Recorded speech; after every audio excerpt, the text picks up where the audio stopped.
भंडारा जिल्ह्यातील आशा सेविकांनी आपल्या विविध प्रलंबित मागण्यांसाठी पुन्हा एकदा आक्रमक भूमिका घेतली आहे। आयटकच्या नेतृत्वात शेकडो आशा सेविकांनी जिल्हाधिकारी कार्यालयावर मोर्चा काढत सरकारच्या विरोधात जोरदार घोषणाबाजी केली। मागण्या तातडीनं मान्य न झाल्यास राज्यव्यापी तीव्र आंदोलन छेडण्याचा इशारा यावेळी देण्यात आला। भंडारा जिल्ह्यातील आशा सेविकांच्या विविध मागण्या अनेक वर्षांपासून प्रलंबित आहेत। मानधनवाढ, कायमस्वरूपी सेवेला मान्यता, सामाजिक सुरक्षा आणि इतर प्रलंबित प्रश्न निकाली काढावेत या मागणीसाठी आशा सेविका सातत्यानं आंदोलन करत आहेत।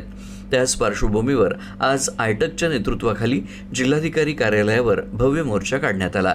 मोर्चात सहभागी झालेल्या आशा सेविकांनी सरकारच्या विरोधात घोषणाबाजी करत आपल्या मागण्या तातडीनं पूर्ण करण्याची मागणी केली।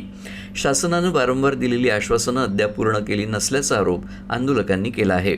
तसंच मागण्या तात्काळ मान्य न झाल्यास राज्यभर अधिक तीव्र आणि भव्य आंदोलन उभारण्यात येईल असा इशाराही यावेळी देण्यात आला। निवेदनाद्वारे आपल्या मागण्या जिल्हाधिकाऱ्यांमार्फत शासनापर्यंत पोहोचवण्यात आल्या।